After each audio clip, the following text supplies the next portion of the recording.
कार्यकर्त्यांना, शिवसैनिकांना माझी विनंती आहे, त्यांना पहिलं विचारा की तुम्ही तिकिटासाठी म्हणून तिकडे गेलात, मग आता तुम्हाला तिकीट मिळालं नाही, तुम्ही कशाला आमच्यामध्ये विष कालवायला येता. तर माझं हेच म्हणणं आहे, माऊलीला काय मिळणार आहे, मंगेश अण्णाला काय मिळणार आहे, बाबा शेठला काय मिळणार आहे, कोणा कार्यकर्त्याला काय मिळणार आहे, आम्हाला एकच मिळणार आहे, या तालुक्याला महाविकास आघाडीचा आमदार मिळणार आहे आणि या राज्याला महाविकास आघाडीचा मुख्यमंत्री उद्धवजी ठाकरे साहेबांच्या माध्यमातून मिळणार आहे. आमच्या दृष्टीने हेच महत्त्वाचं आहे. आम्हाला काय मिळेल याच्यापेक्षा राज्याला काय मिळेल, तालुक्याला काय मिळेल हे महत्त्वाचं आहे. तुमचा थेट आरोप अपक्ष उमेदवार शरद सोनवणे यांच्यावर आहे. 100% त्यांच्यावरच आहे. आता लोकांना ऐकलं नाही तुम्ही, तुम्हाला ऐकायला कमी आहे. त्यांनी सांगितलं ना कोणावर तुमचा आरोप, कोणावर तुमचा? आमचा सगळ्यांवर आरोप आहे. जे शिवसैनिकांची मतं जे पक्ष सोडून गेले आणि आज पक्षाकडे येऊन शिवसैनिकांना आव्हान करतायत आम्हाला मतदान करा म्हणून. मौली शेठ 3 अपक्ष शरद सोनवणे आहेत, नेमके त्यातले कोणते? 3 अपक्ष शरद सोनवणे जो येईल त्याला तुम्ही प्रश्न विचारा. शरद दादा भीमाजी सोनवणे हेच येत आहेत. वाणी साहेब तेवढी आम्ही जिगर ठेवतो, आम्ही कोणाच्या बापाला घाबरत नाही, 3 अपक्ष कोण नाही, कुठून धरून आणलेत ते तुम्हाला सगळ्यांना माहिती आहे. तुम्हीच वाजवले प्रकरण. जे आज शिवसेना अडचणीत असताना पाय लावून पळून गेले त्यांना कोणताही अधिकार नाही शिवसैनिकांकडे मतं मागण्याचा, आणि शिवसैनिकांनी देखील दारात त्यांना उभं करू नये हेच आवाहन करण्यासाठी आजची पत्रकार परिषद आहे. तुमच्यातील एक ज्येष्ठ नेते बाळासाहेब दांगटे तुम्हाला सोडून गेले. हे बघा, शिवसेना ही गोम माहिती आहे तुम्हाला, गोमीला 36 पाय असतात, तिचे 2 पाय तुटले ना फरक पडत नाही, ती पळत राहते. शिवसेना ही गोमीपेक्षाही पण तजेलदार आहे, तेज आहे. 2 आणि 4 पायाने काय फरक पडत नाही. असे किती आले किती गेले, 40 आमदार गेले साहेब, 40 आमदार गेले तरी शिवसेनेला फरक पडला नाही. हे बाकीचे आजी माझी नाही, शिवसैनिकांची फसवणूक होते, शिवसैनिकांना भावनिक केलं जातं. शिवसैनिक भोळा बाबडा आहे, त्याला फसवलं जाते म्हणून आव्हान करायचे. बाकी असं आव्हान का करता म्हणजे केलं पाहिजे. प्रमुख आहे बाळासाहेब दांगट तुम्हाला सोडून गेले, त्यांच्यावर पक्ष शिस्तेने कारवाई करावी. होईल ना, पक्ष संघटना करेल ना कारवाई. बाळासाहेब दांगट मोठे नेते. प्रमुख म्हणून तुमची शिफारस काय? अहो साहेब, बाळासाहेब दांगट हे मोठे नेते आणि शिवसेनेमध्ये हकालपट्टीचा अधिकार तालुका प्रमुखाला नाही, जिल्हा प्रमुखाला नाही, वरून मातोश्रीवरून हकालपट्टी होते. 100% होईल. जे काय आहे ते किंवा आमच्या शिफारशीची गरज नाही. शिवसेनेचे डोळे इकडे असतात, मातोश्री सेनाभवनचे डोळे इथं तालुक्यामध्ये काम करतात आणि त्या पद्धतीने ते होऊन जाईल, काळजी करू नका. शरद चौधरी तुमच्या अगोदर इन झाले, महाविकास आघाडीचा प्रचार करायला त्यांनी सुरू केला. इन बिन काय नाही व्हायचं, तीन काय आमची सगळी संघटना तुम्ही बघताय आमच्या सोबत आहे. उलट तुम्ही त्यांना विचारायला पाहिजे. तुमच्या सोबत दिसत नाही. तुम्ही त्यांना हे का नाही विचारलं का आदल्या दिवशी तुम्ही मोठं जोरात भाषण केलं, तुम्ही विचारा ना, आम्हाला काय ते सांग. असं म्हणाले शिवसेना आदेशावर चालते, मी माऊली खंडाळ्यांना आदेश देतो की मागे फिरा, महाविकास आघाडीचं काम चुकतंय. तुम्हाला शिवसेना कळली नाही. शिवसेनेमध्ये माऊली खंडाळ मी सांगतो ना, तुम्ही म्हणाले शरद अण्णा चौधरी कधीच आदेश देऊ शकत नाही आणि ते देणार पण नाही. आदेश दिला. अहो साहेब तुम्हाला शिवसेना नाही माहीत, शिवसैनिक आम्ही आहोत. नाही माहीत, तुम्ही मान्य करा. शिवसेनेमध्ये आदेश चालतो मातोश्रीचा, सेनाभवनाचा. शरद अण्णाला तो अधिकार नाही, माऊली खंडागळेला देखील तो अधिकार नाही. शेरकरांच्या विजयाबद्दल काय आहे? 100% महाविकास आघाडीचे उमेदवार आदरणीय सत्यशील दादा शेरकर 100% विजय होणार, याची आम्हा सगळ्या शिवसैनिकांना खात्री आहे. विजयाचा फरक किती असेल, किती मतांनी विजय? हे बघा, अजून 1-2 दिवसामध्ये काल परवापासून तुम्ही पाहिलं असेल 4ला माघारी झाली, 5 तारखेपासून प्रचंड वातावरण फिरले, सगळे शिवसैनिक जोमाने कामाला लागले आहेत. आम्हाला खात्री आहे डॉक्टर अमोल कोल्हे साहेबांना या तालुक्यामध्ये 51,000पेक्षा अधिकची आघाडी मिळालेली होती. आम्हाला आज 100% खात्री आहे की साधारणतः 40,000पेक्षा अधिकचं मताधिक्य हे आदरणीय सत्यशील दादांना मिळावं ही अपेक्षा आहे. शेवटी लोकसभेला एकाच एक लढत होती, आज विधानसभेमध्ये आपण बघताय 5-6 मला वाटतं एकूण 11 उमेदवार आहे आणि 11मध्ये 4-5 उमेदवार हे बऱ्यापैकी लोकमानसात जनमानसात असलेले. त्यामुळं इतकं खात्रीनं सांगता येणार नाही, पण आम्हाला खात्री आहे की खूप चांगली आघाडी आदरणीय सत्यशील दादांना राहील. उमेदवारी अर्ज भरताना आशाताईंच्या पाया पडले होते, त्यांचा आशीर्वाद घेतला होता. तर मग आता या महाविकास आघाडीच्या उमेदवाराच्या प्रचारार्थ ताईंना तुम्ही विनंती केली किंवा काय सांगा? नाही, आशाताई या मोठ्या बहिणीसारख्या आहेत. आम्ही सोबत खूप काम केले आणि मी माझ्या सगळ्या बहिणींच्या घरी पाया पडून आलो होतो आणि हीच बहीण राहिली होती. मी त्यांना फोन केला होता आणि योगायोगाने त्या मतदान निवडणूक निर्णय अधिकाऱ्यांच्या त्या केबिनमध्येच मला भेटल्या आणि मला वाटतं की ही आमची संस्कृती आहे. या संस्कृतीचा आदर राखत मी आशाताईंच्या पाया पडलो. मला वाटतं त्याच्यात गैर काही नाही. आशाताईंनी आम्ही खूप सोबत काम केलं आहे. आम्ही आशाताईला देखील विनंती केली होती की ताई आपण सगळेजण सोबत जाऊयात, पण आता शेवटी राजकारणामध्ये ज्याला त्याला ज्याचं त्याचं स्वातंत्र्य असतं, ज्याचे त्याचे विचार आहेत, त्या दृष्टीने त्या पुढे गेल्या. लोकसभेला जसं तुम्ही लीड देऊ शकला त्याप्रमाणे आता देऊ शकाल 100% खात्रीनं. परंतु तुमची अवस्था अशी झाली होती की ज्या दिवशी तुम्ही मेळावा घेतला त्या दिवशी तुमची अवस्था अशी झाली होती का शोलेतल्या चित्रपटातल्या आसराणीसारखी झाली होती, आधी येते आधी उदर. आता पण तीच परिस्थिती. अजिबात नाही, चुकीचं म्हणताय आता पण तुम्ही. तीच परिस्थिती अजिबात आहे. नाही, कोल्हे साहेब तुम्ही चुकीचं बोलताय. अजिबात नाही, सगळी शिवसेना, चुकीचं बोलतो. हा कोल्हे साहेब चुकीचं बोलतायत. सगळे सगळे सगळे शिवसैनिक त्या मेळाव्यामध्ये हजर होते. आधी इधर आधी उधर कुणीच नव्हतं, नाही, पण त्या दिवशी कुणीच तुम्ही- नव्हतं. चुकीचं सांगू नका लोकांमध्ये, चुकीची बातमी. मला एक सांगा कोण नव्हतं तिथे. सगळे शिवसैनिक सगळे पदाधिकारी त्यावेळेला त्या व्यासपीठावर हजर होते. अहो, तुम्ही त्याचे फुटेज बघा. स्टेजवर गेले. ते बाळासाहेब दांगट सोडून द्या, बाळासाहेब दांगट सोडून द्या. हे बघा, बाळासाहेब दांगट कालही आमच्या सोबत नव्हते. तुम्ही नको त्याला फार वेटेज देऊ नये असं मला वाटतंय. आमच्या दृष्टीनं नाहीच. आम्ही हे बघा आमच्या बरोबर आहेत, त्यांना मानाने सन्मानाने वागवण्याचं काम करतो. आमचा तो सामान्य हा मानाच्या पाण्याचं काय होईल ना, ते just wait and watch. Just wait, ते ठरवू आम्ही. तो आमचा अधिकार आहे, आमच्या पक्षप्रमुखांचा अधिकार आहे. खासदार डॉक्टर अमोल कोल्हे म्हणाले होते की शिवसेनेला मानाचं पान देऊ. मग पुणे जिल्ह्यामध्ये शिवसेनेला एकच जागा दिली, तुम्ही समाधानी आहात? 100% 2 जागा दिल्यात पुणे जिल्ह्यामध्ये. कोथरूडची जागा शिवसेनेला आहे, खेडची जागा शिवसेनेला आहे. 21 जागा. बघा, तुम्हाला कदाचित माहीत असेल किंबहुना नसेल, शिवसेना, राष्ट्रवादी काँग्रेस पक्ष आणि काँग्रेस पक्ष यांचं एक सूत्र आहे, जिथे ज्याचा आमदार आहे, जिथं ज्याचा विद्यमान आमदार आहे त्याला ती जागा सोडली जाईल. त्या न्यायानं उलटी खेडच्या जागेवर देखील तिथं राष्ट्रवादीचा आमदार होता, तरी परंतु ती जागा तडजोडीमध्ये शिवसेनेला मिळाली. आम्हाला त्याचा अभिमान आहे ना. शेवटी तडजोडीच्या राजकारणामध्ये हे सगळ्यांच्याच बाबतीत घडले. हे तुम्ही ज्यांना तिकीट नाही मिळाली त्यांना पण विचारा ना. ज्या पुणे जिल्ह्यामध्ये राष्ट्रवादी काँग्रेस नंतर शिवसेनेची ताकद मानली गेली आहे, त्या जिल्ह्यामध्ये सेनेला फक्त 2 जागा. साहेब 2 गोष्टी आहेत. मी तुम्हाला मगाशीच सांगितलं, हे अलिखित सूत्र आहे. जिथं ज्याचा आमदार आहे तिथं. तसं तालुक्यामध्ये जिल्ह्यामध्ये 21 पैकी एकही आमदार शिवसेनेचा नाही. तुम्ही मुंबईत बघा, मुंबईमध्ये शिवसेनेला जास्त जागा आहेत, राष्ट्रवादीला 2-3च जागा आहे. हे बघा, शेवटी तडजोडीचं राजकारण आहे, आघाडीचं युतीचं राजकारण आहे. हे सगळ्या पक्षांच्या बाबतीत घडले. हे केवळ शिवसेनेच्या बाबतीत घडलेलं नाही, तर हे सगळ्या पक्षांच्या बाबतीमध्ये घडलेलं आहे. ज्याचा जिथं विद्यमान आमदार आहे त्याच्यासाठी ती जागा सोडलेली गेलेली आहे. त्याच्यामुळं हे काय फक्त शिवसेनेला लागू आहे, राष्ट्रवादीला लागू आहे किंवा काँग्रेसला लागू आहे असं नाही. सगळ्या पक्षांची ही अडचण झालेली आहे. तुमच्या मेळाव्यामध्ये काही फ्लेक्स फिरले, अमोल कोल्हे लीडर नाही तर डीलर आहे, त्यांच्या फोटोवर कोल्हेचे चित्र लावले, हे कशाचं लक्षण? हे बघा, हे काही कार्यकर्त्यांची ती भावना होती. त्याच्या बाबतीमध्ये मी व्यक्तिगत नंतर सभा संपल्यानंतर खासदार डॉक्टर अमोल कोल्हे साहेबांची दिलगिरी देखील तालुका प्रमुख म्हणून व्यक्त केलेली आहे. आणि त्यांनी सांगितले की कार्यकर्त्यांकडून ह्या गोष्टी घडत असतात, त्याला फारसं मनावर घेऊ नका. पदाधिकारी म्हणाले तर एवढे कोटी जर तुम्ही काय केलं असेल तर आम्ही वर्गणी हे बघा, पैसे देतो. ह्या जनभावना असतात. आता या सगळ्या पदाधिकारी बोलले. ऐकताय तुम्ही, पदाधिकारी बोललेत, आम्ही ते नाकारत नाही. शिवसैनिक बोलला, आम्ही बोललो, आम्ही बाळासाहेबांचे सैनिक आहोत. आम्ही बोललोच. बोलण्याचा पश्चाताप होतोय. काय नाही, काय कारण आहे पश्चाताप व्हायचं? बोलले. भावना व्यक्त केल्या, आहे काय त्याच्यात विशेष? आता मला काय विशेष आहे? दिवाळीच्या दिवशी खासदार कोल्हे आणि सत्यशील शेरकर एकत्र बसले होते. काही पत्रकारांनी तुमच्या उमेदवारांना प्रश्न केले की पाण्याचा प्रश्न कसा सोडवणार, बाकीचे विषय कसे मार्गी लावणार. ते म्हणाले कोल्हे साहेब पाहतील. खूप ट्रोल होतात. नाही बघा, ट्रोल होणं वगैरे हेच तर आता ह्या सगळा सोशल मीडिया आहे, त्याच्यामध्ये येतं. सोशल मीडियामध्ये कुणी एकच ट्रोल होतं असं नाही, अनेक जण ट्रोल होत असतात. आता मी ऐका, सांगतो तुम्हाला सत्यशील दादा स्वतः कारखान्याचं खूप चांगलं मॅनेजमेंट त्यांनी केलेलं आहे. उगीचं ट्रोल कोणत्याही मुद्द्यावरती करण्यात काय अधिकार नाही.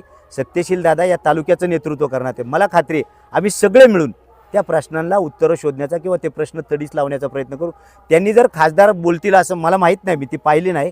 खरं तर ते मला बघितलं पाहिजे काय झालंय कसं झालंय, मी ते पाहिलेलं नाही. जर म्हणाले देऊ ना साहेब, इथे आमच्याकडे आता पण आहे. मला तुम्ही द्या, मी ते ऐकतो. बाबा तुम्ही तालुक्याचे आमदार व्हायला निघाले, तुम्ही प्रश्न कसे सोडवणार? खासदार पाहतील, सांगतील ना, ते सत्यशील दादाच सांगतील, काय विषय नाही. आणि खासदार पाहतील म्हणणं याच्यात ते काय गैर आहे? खासदार देखील या भागाचे लोकप्रतिनिधी आहेत, त्यांची पण जबाबदारी, दोघांची जबाबदारी राहील, आमच्या सगळ्यांची जबाबदारी राहील. ज्या वेळेला आम्ही जनमानसातून लोकांकडून मतदान मागतोय त्यावेळेला ही आमची सगळ्यांची जबाबदारी राहील, ती आम्ही पार पाडू. शेठ, कृषी उत्पन्न बाजार समिती असेल, विविध कार्यकारी सोसायटी असतील, त्या सध्या विद्यमान आमदारांच्या बरोबरचे जे काही प्रतिनिधी आहेत त्यांच्या ताब्यात एकंदरीत आहेत. आपण एकंदरीत जर पाहिलं तर महाविकास आघाडीचे सगळे घटक पक्ष आपण एकत्र आहात. एकंदरीत ह्या प्रचाराची स्ट्रॅटेजी कशी असणार आहे आता इथून पुढची? तिन्ही पक्षाचे कार्यकर्ते, राष्ट्रवादी काँग्रेस पक्ष, शिवसेना पक्ष, काँग्रेस पक्ष खूप चांगल्या पद्धतीने एकत्र येऊन कालच्या परवाच्यापासून खूप चांगल्या पद्धतीनं कामाला लागलेत. गावनिहाय प्रत्येकाला जबाबदारी दिलेली आहे. पंचायत समिती गणनीय आहे, जिल्हा परिषद गटनीय आहे. खूप चांगल्या पद्धतीनं प्रचाराचं व्यवस्थापन सुरू आहे. आदरणीय सत्यशीलदादा शेरकरांच्या सोबतीनं काही निवडक सहकारी जे दौरे म्हणजे गावभेट दौरा म्हणजे उमेदवार प्रत्येक गावामध्ये गेला पाहिजे या न्यायानं आदरणीय सत्यशीलदादा शेरकरांच्या सोबतीनं काही प्रमुख पदाधिकारी तीनही पक्षाचे राहतात आणि प्रत्येक गावामध्ये जाऊन ते गाव भेट घेण्याचा प्रयत्न करतात. पण दुसरी जी प्रचाराची सिस्टम आहे की उमेदवार सगळीकडे प्रत्येक घराघरामध्ये पोचू शकत नाही. त्यामुळं कार्यकर्त्यांची जबाबदारी राहते की प्रचाराची पत्रकं तुतारीसारखं चिन्ह अर्थात ते घरोघरी गेलेलेच आहे पण तरीसुद्धा सत्यशीलदादांचं नाव तुतारी हे चिन्ह प्रत्येक उंबऱ्यापर्यंत प्रत्येक माणसापर्यंत नेण्यासाठी खाली अत्यंत चांगल्या पद्धतीनं प्रचार यंत्रणा चालू आहे. महाविकास आघाडीच्या स्थानिक कार्यकर्त्यांचं म्हणणं असं आहे की आम्हाला विचारात घेतलं जात नाही, चुकीचं म्हणणं आहे. बाहेरची यंत्रणा वापरून काम चाललं आम्हाला नाही विचारात नाही नाही असं अजिबात नाही. आमच्याकडे एकही तक्रार नाही. साहेब, एकही ते तक्रार नाही. तुम्ही म्हटलं होते संघटना टिकली पाहिजे म्हणून मला लढलं पाहिजे. 100% आता असं काय झालं की तुम्ही रोष टाकला? संघटना टिकली पाहिजे यासाठी मला माघार घ्यावी लागली हेही लक्षात घ्या. शेवटी बघा प्रत्येकाची इच्छा असते. आशाताईंनी देखील भाजपचाही फॉर्म भरला होता, अपक्षही भरला होता. हे बघा ही जोपर्यंत माघारी होत नाही तोपर्यंत उमेदवारीसाठी इच्छुक असणं अजिबात गैर नाही. संघटना टिकली पाहिजे म्हणूनच तुम्हाला सांगतो सगळेजण व्यासपीठावर होते. आमचा 27ला जो मेळावा झाला त्यासाठी सगळेजण आले होते. संघटना एकत्र हे दाखवण्यासाठी निश्चितपणाने ते आणि आजही मला आनंद या गोष्टीचा आहे की अगदी शेवटच्या क्षणापर्यंत आमची सगळी संघटना एकदम ताकदीनं सोबत होती आणि सगळ्यांनी मिळून तो निर्णय घेतला की आपल्याला मातोश्रीचा आदेश आला आहे, सेनाभवनचा आदेश आला आहे. भविष्यात आपली संघटना एकत्र राहण्यासाठी महाविकास आघाडीचा आमदार निवडून आणण्यासाठी आणि राज्यामध्ये महाविकास आघाडीचं सरकार येण्यासाठी आपल्याला सगळ्यांना एकत्र राहून काम केलं पाहिजे. याच्यासाठी आम्ही एकत्र येऊन हा निर्णय घेतलेला आहे. आज जर तुतारीचा उमेदवार इथं निवडून आला तर पुढच्या आला नाही येणारच, पुढच्या- आला नाही येणारच, येणार ना. येणारच. पुढच्या विधानसभेला देखील स्टँडिंग आमदार म्हणून तेच दावा करणार शिवसैनिकांच्या पदरी काय भेटणार? अहो साहेब पुढची उद्याचं राजकारणातलं काही सांगता येत नाही. तुम्ही पुढचं 5 वर्षाचं काय घेऊन राहिले? हा प्रश्न तुम्ही टाळताय. अजिबात टाळत नाही, अजिबात टाळत नाही साहेब पहाटे इथं शपथविधी होतो. उद्याचं काय घेऊन राहिले तुम्ही? खेडमधली परिस्थिती काय? सध्याच्या परिस्थिती बोलू. 2 महिन्यावर स्थानिक स्वराज्य संस्थांच्या निवडणुका आहे. विग्नरची निवडणूक पण जानेवारी महिन्यामध्ये आहे. तर सत्तेत शिवसेनेचा वाटा असेल का? 100% असेल. मौली पूर्व पट्ट्यातील अजूनही काही मोहशेठ म्हणाले होते की खासदार कोल्हेंनी आर्थिक व्यवहार करून उमेदवारी दिली, काय म्हणते? त्यांनी त्यांच्या भावना व्यक्त केल्या होत्या. आज ते तुमच्या समोर आहे. आम्ही जर घाबरत असतो ते आले नसते. आम्ही शिवसैनिक आहो. आम्ही बोललो बोलत नाहीत काही. बोलतील ना ते. माईक माझ्याकडे दिलेत. अहो ते एका मिनिटात बोलतील. तुम्ही काळजी करू नका. पूर्व पट्ट्यातील अजूनही बोलतील. काही पदाधिकारी आपल्या इथे आलेले नाहीयेत किंवा ते दिसत नाहीयेत. आपण मागच्या वेळेस पण पूर्व पट्ट्यातील बाबू भाऊ आज पुण्याला गेलेत. त्यांच्या मुलीला दिवाळीची सुट्टी अजूनही होती. पलीकडच्या भागातील काही कोण? प्रतिनिधी या ठिकाणी भास्कर शेठ मुंबईला सांगा नाव. पूर्व पट्ट्यातले आमचे सुनील भाऊ आहेत, मोहन भाऊ आमचे पूर्व पट्ट्यातले आहेत. आम्ही निर्णय घेऊ. काय काय बाबूभाऊ त्या दिवशी म्हटले. दो एक कोण नावं सांगा ना तुम्ही. नावं सांगा. अण्णाला डेंगू झाला. प्रसन्नांना डेंगू झाला ऍडमिट. डिटेक्ट झाला काल त्यांना डेंगू. बरं, माऊली शेठ माझा एक मग याच गोष्टी जर तुम्ही दिल्या तर निश्चितच कार्यकर्त्यांच्या मनातील जो काही संभ्रम आहे तो दूर होईल. प्रसन्न अण्णांना डेंगू झालेला आहे. ते अंडर त्यांचे ट्रीटमेंट सर्व आहे. कार्यकर्ते काम ते करतात. सगळेजण काल हे काय अजित भाऊ अजित भाऊ साह आणि आमचे विभाग प्रमुख आलेत. कुठे अजित दादा? जीवन भाऊ शिंदे प्रचारामध्ये फिरतायत. बाबूभाऊ कुणीही- पाटे असं म्हटले होते की माऊलींनी जरी निर्णय जाहीर केला असला आमची कोर कमिटी बसेल आणि आम्ही निर्णय घेऊ. तुम्हाला उद्या सगळं दिसेल. काळजी करू नका. अजूनही प्रश्नचिन्हाचे का? काय नाही नाही मी सांगतोय तुम्हाला कसं आहे. तुम्ही पत्रकार आहात. जे न देखे रवी ते देखे कवी. तसं पत्रकार कुठेही बघत असतात. आदरणीय बाबूभाऊ पाटे आदरणीय बाबूभाऊ पाटे मुलींना घेऊन मुलीला आज सुट्टी तिची संपली. कॉलेजला तिला सोडवायला गेलेले आहेत. त्याच्यामुळे तुम्ही काळजी करू नका. तुमच्या मनात काय ते तुमच्याही ध्यानात आहे. मोहन शेठ, काय तुम्ही जो आरोप केला होता हे देऊ कसं? एक मिनिट माऊली शेठ, तुम्हाला एक प्रश्न आहे. मला काय प्रश्न आहे ते विचारा म्हणजे बघ. शेठला एक शेवटचा प्रश्न आहे की गेल्या 5 वर्षापूर्वी शिवसेना धनुष्यबाणावरती तुमचे सहकारी मित्र म्हणून लढलेले आता अपक्ष उमेदवार म्हणून उभे आहेत. तर मैत्रीचा हात म्हणून काही तुम्हाला सागडं घातलंय त्यांनी? तेच सांगायला आलोय. हे लबाड मंडळी ज्या वेळेला गरज लागेल त्यावेळेला शिवसेनेकडे येतात.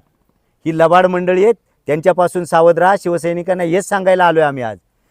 ज्यांना ज्या वेळेला गरज वाटली, ज्या वेळेला लोकांना गरज वाटली की आता शिवसेनेची आपल्याला गरज आहे, त्यावेळेला ही स्वार्थी मंडळी शिवसेनेमध्ये आली. ज्यावेळेला त्यांना वाटलं की आता आपल्याला शिवसेनेचा उपयोग होणार नाही किंवा आता शिवसेनेत राहून आपला उपयोग नाही, ते शिवसेना पक्ष सोडून गेले आणि आज परत पुन्हा एकदा ती मंडळी शिवसैनिकांना आव्हान करतायत. माझ्या भोळा बाबड्या शिवसैनिकांनाच आव्हान आहे की अजिबात चुकीचं वागू नका. आपल्याला मातोश्रीचा आदेश आहे, माऊली खंडागळेंना मातोश्रीचा आदेश होता, तसा माझ्या सगळ्या पदाधिकाऱ्यांना उद्धवजींचा आदेश आहे, माझ्या शिवसैनिकांना उद्धवजींचा आदेश आहे. आणि आम्ही कधी काय मिळवण्यासाठी शिवसैनिकांनी काही केलंच नाही हो. शिवसैनिक प्रामाणिकपणाने काम करत आलाय. 2004 नंतर आम्हाला आमदार मिळाला नाही, पण आम्ही कधी खचलो नाही. शिवसैनिक कधी खचला नाही, बदला नाही, त्यामुळे आता देखील बदणार नाही. शिवसेनेचे कोणते वरिष्ठ पदाधिकारी किंवा नेते सभेसाठी इकडे येणार आहेत? नाही, अजूनपर्यंत प्रोग्राम आलेला नाही. आम्हाला तो प्रोग्राम सेना भवनातून लवकरच येईल. निश्चितपणाने 1 किंवा 2 शिवसेनेचे पदाधिकारी या ठिकाणी आमचे नेते सभेसाठी येतील. माऊली शेठ, ज्या शिवसैनिकांनी 1990 सालापासून काँग्रेस राष्ट्रवादी बरोबर लढत दिलेली आहे, आज शिवसेनेचा म्हणजे शिंदे सेना असेल किंवा उद्धव ठाकरेंची सेना असेल, यांचा उमेदवार नाहीये, हे शिवसैनिक राष्ट्रवादी काँग्रेस आणि काँग्रेसच्या महाविकास आघाडीचं काम करणार का? अहो साहेब, ही सगळ्यांचीच परिस्थिती आहे. अजितदादाला पार काय काय म्हणाले, धरण भरू म्हणाले, 70,000 कोटीचा घोटाळा म्हणाले. त्यांना विचारा ना जरा. आमचं तर काय, काँग्रेस तालुक्यामध्ये तुम्ही म्हणाल तर आदरणीय सोपानांना शेरकर आणि शिवसेना सतत सोबत राहिली. सोपानांनी शिवसैनिकांना खूप जीव लावला. माझं ऐकून घ्या. ऑफकोर्स सोपानांना शेरकर यांनी शिवसेनेची स्थापना शिरोलीमध्ये केलेली होती. ते शाखा प्रमुख होते. ओरिजिनल शिवसेनेचे ते शाखा प्रमुख होते आणि त्यांच्या काळामध्ये ऐका हां आहे ना, शेवटी संबंध कोणाचे नाही. आणि राजकारण कुठे गेले आता तुम्ही बघताय. त्याच्यामुळं हा मला वाटतं की खूप प्रश्न याचा राहिलेला नाही. आदरणीय सोपानांना शेरकर हे शाखा प्रमुख होते आणि प्रत्येक वेळेला कारखान्यामध्ये प्रत्येक वेळेला शिवसेनेच्या माणसांना सोबत घेण्याचं काम संचालक म्हणून त्यांनी केले. मला वाटतं याच्यात तुम्ही हे करणं. आणि आता राजकारण त्या पद्धतीचं राहिलं नाही. काम झालेलंच आहे ना. तडजोडीचं राजकारण चालू आहे. त्याच्यामुळं काय शिवसेना काय राष्ट्रवादी, पार्टी विथ डिफरन्स म्हणणारी भाजपची आजची काय अवस्था आहे, या सगळ्या गोष्टी आपण आता बियॉन्ड जायला पाहिजे. त्याच्या पलीकडे जाऊन आपण विचार केला पाहिजे. हे तडजोड म्हणजे काय? हीच तडजोड ना. आता समजा 3 पक्ष आहेत, या तालुक्यात आघाडीचा एकच उमेदवार असणार आहे. नाही, जे असेल ते नाही. बघा, 56 आमदार शिवसेनेचे आहेत महाराष्ट्रामध्ये. मग 56 ठिकाणी शिवसेनेचे आमदार आहेत, त्यांना उमेदवारी दिलेली आहे. आणि तिथं मग आता काँग्रेस आणि राष्ट्रवादीला काम करावं लागते. बांगर साहेब, तुम्ही जो आरोप केलेला होता त्या आरोपाला तुम्ही ठाम आहेत का? आरोप काय केला होता हे लक्षात आहे का? हो, मी आरोप केला होता. काय केला होता? 27 तारखेला आमचा शिवसेना पक्षाचा मेळावा होता आणि त्यावेळीची कंडिशन ही आमची माऊली शेठ यांना आम्ही उमेदवार म्हणून त्या ठिकाणी उभं केलं होतं. आणि शिवसैनिकांच्या मनात काय भावना होत्या, त्या भावना किंवा माझ्या मनातल्या काय भावना होत्या ते मी बोललो होतो, पण तसा काही प्रकार झाला नाही. शिवसेना पक्षप्रमुख उद्धव साहेब ठाकरे व आमच्या पुणे जिल्ह्याचे संपर्क प्रमुख सन्माननीय सचिन भाऊ आहेर यांच्या आदेशानुसार 4 तारखेला माऊली शेठ खंडागळे यांची माघार झाली आणि कालपासून आम्ही सर्वजण या ठिकाणी महाविकास आघाडीचे उमेदवार सत्यशीलदादा शेरकर यांचा प्रचाराला जोमाने या ठिकाणी सर्वांनी सुरुवात केलेली आहे. परंतु काय झालं, आता या ठिकाणी आमच्याबरोबर असलेले अपक्ष उभे आहेत, ते शिवसैनिकांना या ठिकाणी भावनिक करण्याचं काम करतात. केलेला आरोप मी त्यावेळी जो आरोप केला होता मागेच घेतो तो आरोप. राजकीय हेतून तो आरोप केला होता. आम्हाला माऊली शेठला त्यावेळेस उभं करायचं होतं. त्यावेळेस ते कंडिशन होती. हो द्या, काय त्याला आम्ही काय लपून नाही ठेवत. अध्यक्ष तालुका प्रमुख म्हणतात जे बोलला ते बोललाच. ऑफकोर्स शब्द मागे 100% ना. मग मी तुम्हाला सांगितलं की त्यावेळेला देखील सभा संपल्यानंतर मी स्वतः आदरणीय खासदार डॉक्टर अमोल कोल्हे साहेबांशी बोललोय. या विधानसभेला महाविकास आघाडीचे जे उमेदवार आहे सत्यशीलदादा शेरकर यांना प्रचंड बहुमताने आम्हाला या ठिकाणी सर्व शिवसैनिकांच्या मदतीने, त्याचप्रमाणे शरदचंद्रजी पवार व जुन्नर तालुक्यातील तमाम मायबाप जनता, त्यामध्ये कारखान्याचे पण भरपूर या ठिकाणी कामं आहेत, त्या माध्यमातून सत्यशीलदादांना आम्हाला प्रचंड बहुमताने या ठिकाणी महाविकास आघाडीचा आमदार म्हणून निवडून आणायचे. आणि भविष्यामध्ये जे महाविकास आघाडीचं सरकार स्थापन होणार आहे त्यामध्ये सत्यशीलदादा हे मोठी जबाबदारी या ठिकाणी शरदचंद्रजी पवार साहेब त्यांना देतील अशी आमची अपेक्षा आहे. आणि आम्ही पण उद्धव साहेबांकडे त्यासाठी मागणी करतो. होऊ शकतं, काही होऊ शकतं. खासदारकीला 51,000 लीड होतं, मग आता आमदारकीला तुम्ही सगळे जर एक संघ राहिला तर मग किती निश्चित तेवढंच राहू शकतं. लीड एवढं राहणार नाही, कारण आता खासदारकीची कंडिशन वेगळी होती. आता विधानसभा आहे, जवळजवळ एकाच एक 11 उमेदवार उमेदवार आहे. एकाच एक उमेदवार होता त्यावेळेस, आता 11 उमेदवार आहे. तरी 40 ते 50 हजार मतदान आघाडी महाविकास आघाडी आघाडीच्या माध्यमातून मंगेशांना होणार. तुमच्याकडे शरदराव लेंडे एक सिनियर राष्ट्रवादी काँग्रेसचे नेते होते, त्यांना उमेदवारी मिळाली नाही, त्यांच्यावर अन्याय झाला. सुरुवातीला अशी चर्चा होत होती. आता तुमच्या गावातच उमेदवारी मिळालेली आहे शरद भीमाजी सोनवणे, म्हणजे शरद भीमाजी सोनवणे यांना. तुम्ही त्या गावचे ग्रामस्थ आहात. उमेदवारी नाही मिळाली. गावची परवा बैठक झाली, गावाने त्यांना एक मुख्य पाठिंबा दिला. तुम्ही कोणासोबत? आम्ही पक्षासोबत.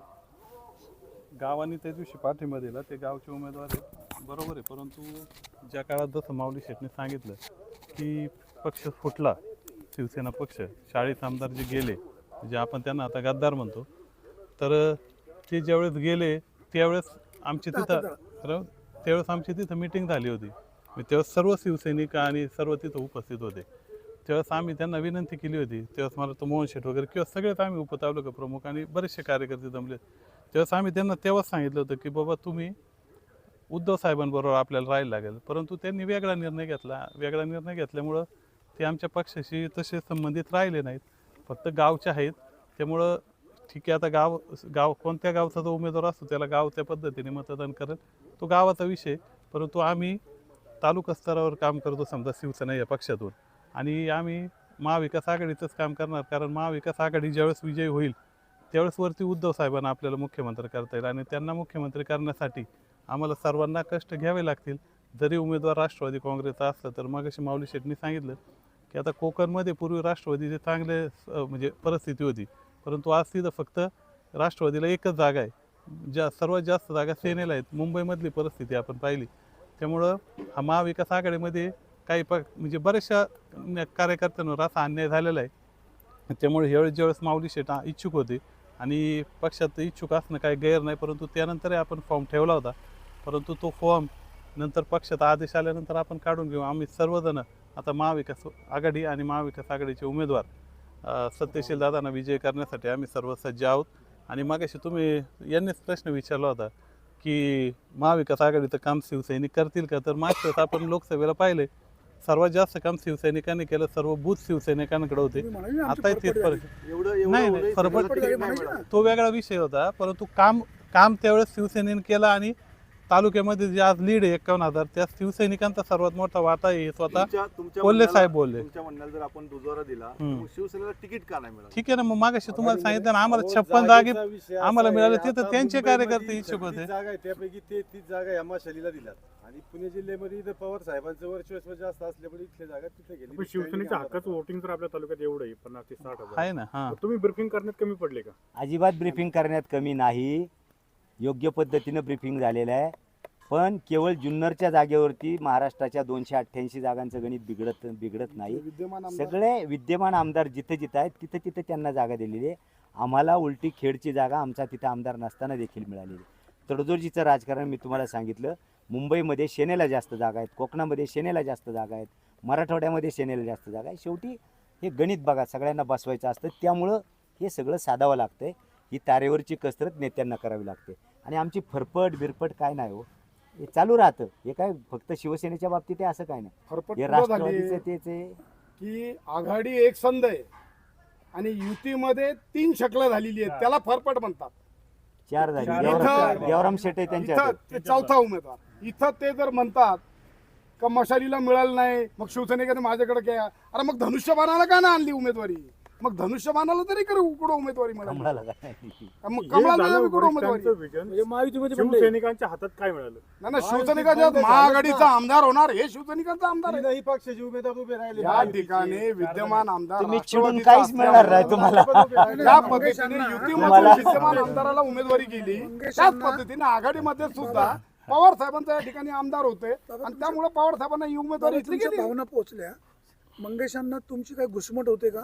का? मग जिल्हा परिषद निवडणुकीला ज्यांना तुमचा पर्व ज्यांनी एक मताने केला त्यांना सोबत घेऊन काम करावं लागतंय. नाही नाही नाही, लोकसभेला केले. निवडणूक पुढेच आहे, परत त्यांना उमेदवारी मिळणार, परत त्यांचं काम करावं असं लागणार आहे. आहे, त्यांना उमेदवारी मिळेल किंवा ते उभे राहतील का नाही हे ते सांगतील ना, मी नाही सांगू शकत. परंतु ते आमचे ज्येष्ठ नेते आहेत आणि असं काय नसतं, निवडणुकीपुरतं आम्ही तेवढं फक्त एकमेकाच्या विरोधक होतो. निवडणूक झाल्यावर ते माझ्याशी बोलतात आणि मी आणि आम्ही आमचे संबंध पूर्वी चांगले होते ना, आता आहे, त्यामुळे घुसमट वगैरे काय नाही होत. परत जिल्हा परिषदेला दोघे एकमेकांसमोर आले नाही असू ते शकतं. तुम्ही त्यांना विचारू शकता ना मी मा- शुभेच्छा. त्यांच्या समोर अजून ते नाही जाऊ देतो झालं ना? माऊली शेठ, तुम्ही मगाशी म्हटले की तुमच्या माघारीमुळे काही जणांना खुशी वाटली, काही जण गममध्ये गेले, पण तुमची नेमकी भावना काय होती? माझी काय भावना नाही हो. मी शिवसेनेचा प्रामाणिक शिवसैनिक आहे. आता खूप लोक निष्ठावान पिष्ठावान म्हणतो, मला ते डिक्शनरीमध्ये त्या शब्दाचा अर्थ शोधायचा, ते बाजूला ठेवू. माझी काय भावना आहे, मला तुम्हाला वाटलं मी काय थोडंसं दुःखद वाटलं तुम्हाला मग चेहऱ्यावर काय तेव्हा? याच्यात काय दुःख आहे. मी काय जन्माला आलो तर काय आमदार म्हणून नाही आलो ना आईच्या पोटातून. मी प्रामाणिक शिवसैनिक आहे, या देशाचा प्रामाणिक नागरिक म्हणून, नंतर शिवसैनिक म्हणून. वंदनीय बाळासाहेब ठाकरे यांच्या विचाराने प्रेरित होऊन शिवसेनेसोबत 85 सालापासून काम करतोय आणि शिवसेनेमुळे मिळालं ना. मी पंचायत समिती सदस्य माऊली झालो, शेठवर- जिल्हा परिषद सदस्य माऊलींवर झालो, प्रेम तालुका करणारे प्रमुख झालो. बरेचसे शिवसैनिक त्यावेळेस नाराज झाले.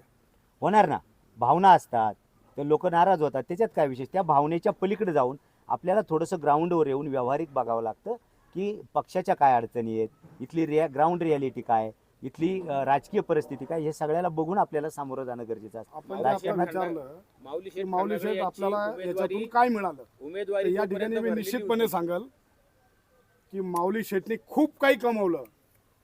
जुन्नर तालुक्यामधल्या असलेल्या उद्धव बाळासाहेब ठाकरे या शिवसेनेमध्ये गेल्या 20 वर्षामध्ये एक नेता म्हणून डिक्लेअर आजपर्यंत कोणी झालेला नव्हता. आणि या ठिकाणी उमेदवारीची माघारी घेण्याच्या अगोदर उमेदवारी कोणाला द्यायची शिवसेनेतून, तर जुन्नर तालुक्यातली संपूर्ण शिवसेना एकत्र बसून त्या ठिकाणी माऊली शेठला नेता डिक्लेअर करण्यात आला. म्हणजे ह्या जुन्नर तालुक्याच्या शिवसेनेला नेता मिळाला आणि ते नेत्याची जबाबदारी माऊली शेठला मिळाली. आणि ज्या वेळेस माऊली शेठनी उमेदवारी अर्ज दाखल केला तर तो अधिकृत उमेदवार म्हणून दाखल केलेला होता आणि ती मागणी होती. परंतु ज्यावेळी शिवसेनेचा आदेश आला, मातोश्रीचा आदेश आला आणि माऊली शेठनी माघार घेतली, तर माघारीमध्ये खूप काही दडलेलं होतं. एक तर माऊली शेठ दडलेले नव्हते, तर तालुक्यातल्या सर्व शिवसैनिकांचं भविष्य त्याच्यात दडलेलं होतं. आणि माऊली शेठच्या या निर्णयामुळे, हे मोठं मन घेऊन जो निर्णय घेतला, त्याच्यामध्ये माऊली शेठची क्रेज मातोश्री या ठिकाणी फार मोठी झालेली आहे. आणि माऊली शेठ आता तालुक्याच्या शिवसेनेचे एकमुखी ठरावाने हे नेते झालेले आहेत. निश्चितपणे याचं फळ माऊली शेठला भविष्यामध्ये मिळाल्याशिवाय राहणार नाही, हे माऊली शेठनी कमावलं.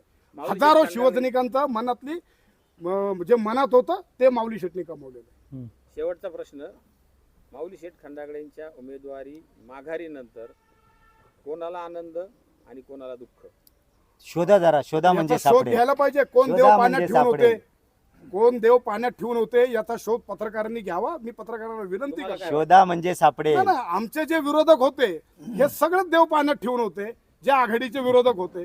मग आता त्याच्यामध्ये कोणता एक विरोधक असा आम्हाला बोलता येणार नाही, पण कोण होता हे निश्चितपणे पत्रकारांना थोड्याच दिवसामध्ये कळणार. माऊली माऊली, शेठच्या तुमची लढत नक्की कोणामध्ये? हे तुमचे प्रतिस्पर्धी सध्या कोण?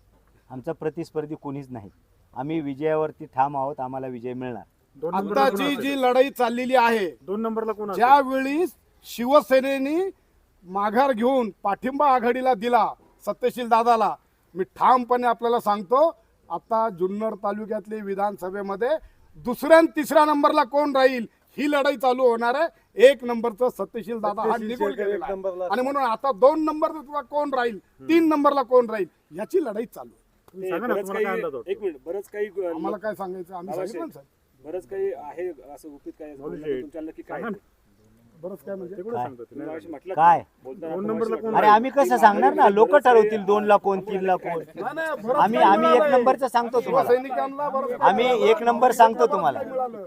आम्ही माऊली अभ्यास शेठची केलाय. ही शिवसेनेमध्ये खूप मोठी बरंच झाली. काही मिळालं की काय काय अहो, मिळालं? हेच मिळालं ना साहेब, मी जे बोलतोय ते. तुमचा उमेदवार माऊली 1 नंबर शेठला की 2 नंबर? नेतापद मिळालं या तालुक्याचं. तुमचा एका उमेदवार 1 सोपं नंबर की 2 नंबर? ते तालुका प्रमुख ऑलरेडी आमचा उमेदवार साहेब, तालुका एक प्रमुख मिनिट. असणं आणि संपूर्ण शिवसेना Confuse. तालुक्याचा नेता असणं. अरुण पेपर सर, 2 नंबरला. अरुण सर, 1 मिनिट, तुम्ही कन्फ्यूज करू नका. आदरणीय सत्यशील दादा शेरकर यांचं ईव्हीएम वरती 2 नंबरला नाव आहे. व्ही फॉर व्हिक्ट्री 2 नंबरला नाव आहे, पण ते निवडून येतील 1 नंबरच्या मतानं. उमेदवार 2 1 नंबर नंबरची ना? आघाडी असेल. उमेदवारी आमची मतपत्रिकेमध्ये 2 नंबरला नाव आहे. तुतारी वाजवणारा माणूस हे आमचं चिन्ह आहे आणि त्याच्यावर बटन दाबून आमचा उमेदवार, या पूर्व काळात कधी कोणत्याही उमेदवाराला मतं मिळाली नव्हती. इतकी मतं मिळवून आदरणीय सत्यशील दादा शेरकर प्रचंड मताधिक्याने या तालुक्यात निवडून येतील. आपल्या सगळ्यांना धन्यवाद. जय जय महाराज. तालुका प्रमुखापेक्षा